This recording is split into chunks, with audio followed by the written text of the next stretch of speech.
But at the slightest hint of a conflict or discomfort, many people quickly exit that church and find another place where they feel like they won't be hurt again.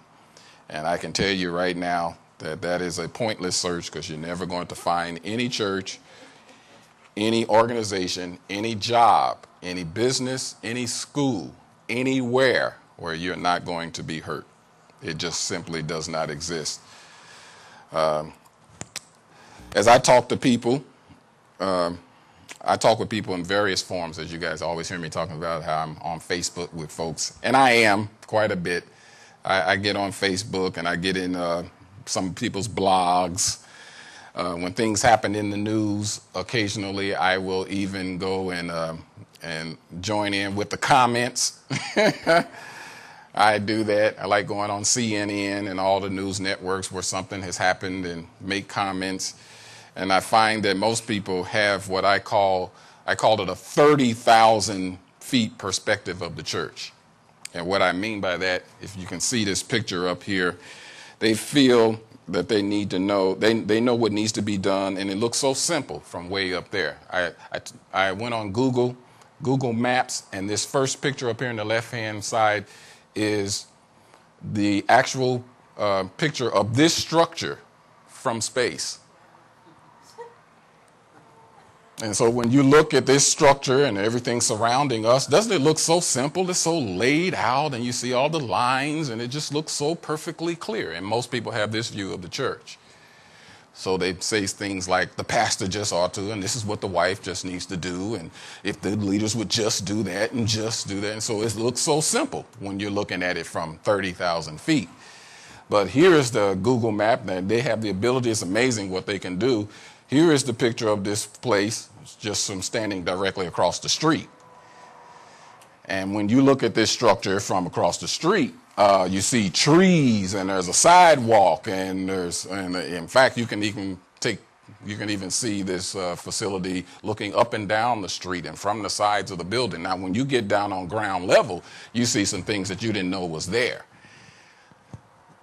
like cracks in the ground, and you may see construction going on. And so, whereas that 30,000 foot view would say, well, all you got to do is tell people to come to this street, make a left here and make a left there, and then you're just there. But you don't know once you get there, there's a construction, and there's detour signs, and there's holes in the ground. And so what looks so easy from 30,000 feet, when you get there, it ain't like that.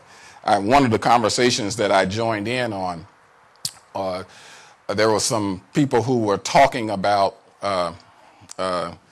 the statistics that are out today about the numbers, the vast numbers, high percentage of pastors that want to leave the ministry.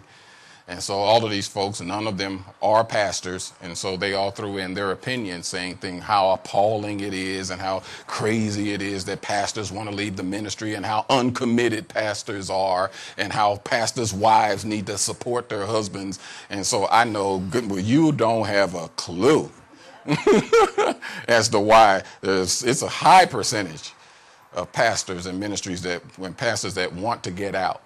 And so people that have this 30,000 foot view, they have no idea. And so I threw in my comments on that conversation, especially on the one about the pastors' wives need to be more supportive. And I did. I just said, well, you don't understand that a pastor's wife who already has 2 little ones at home, and people keep saying that they're going to come and help, and they don't help, and the pastor has to get up at 7, leave the house at 7 or 8 o'clock in the evening because he thought that the folks who said they was going to come clean up, they didn't show up. Well, the cleanup still got to happen, so he has to leave his wife with the babies by herself to go to the church and clean up. And so that causes marital problems, because she was expecting you to be here with me, helping me with these children.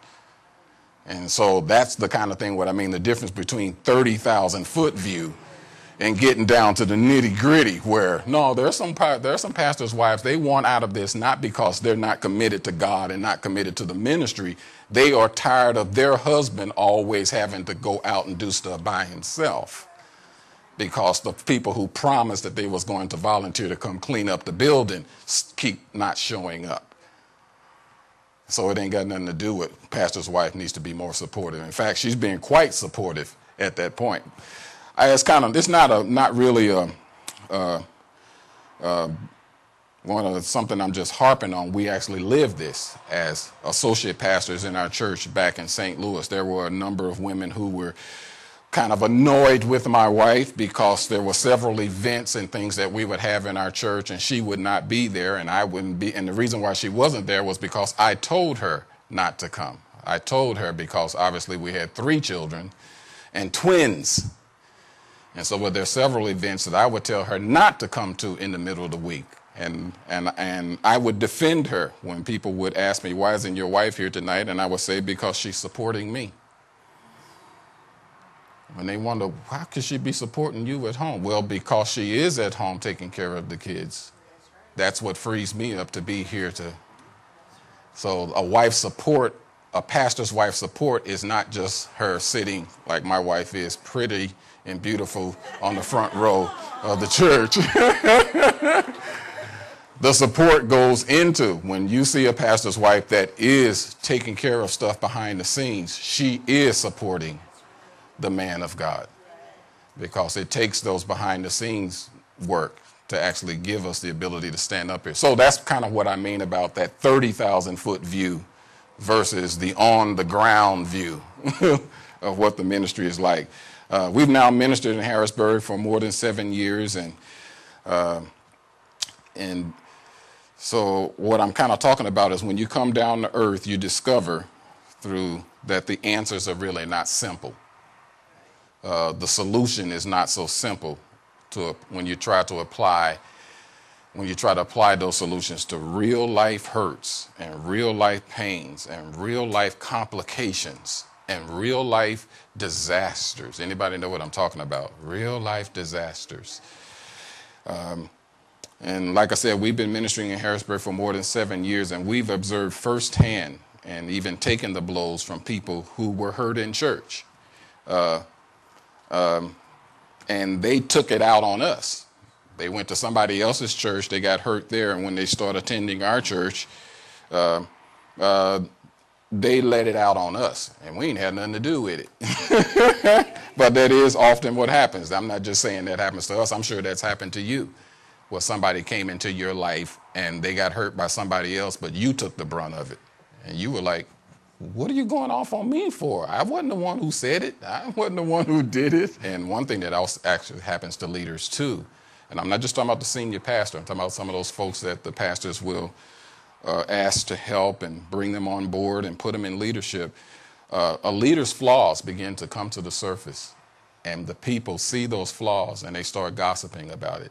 And so leaders, there have been numbers of people who've gotten out of leadership because they've been hurt by the people that they were serving. So it goes both ways. So how do we move forward? And that's the issue for us today. What happens when leaders who have been hurt by people come together with people who have been hurt by leaders? Now that's Urban Life Church. And now you know why I'm talking about this, because some of you have served in leadership and you've been hurt. And others of you have been hurt by leaders. And God always seems to have this way of bringing those two kinds of people together and brings them in a whole nother fellowship, a whole nother setting, and gives us a chance to now deal with what actually happened to me back then and what's actually happening to us right now.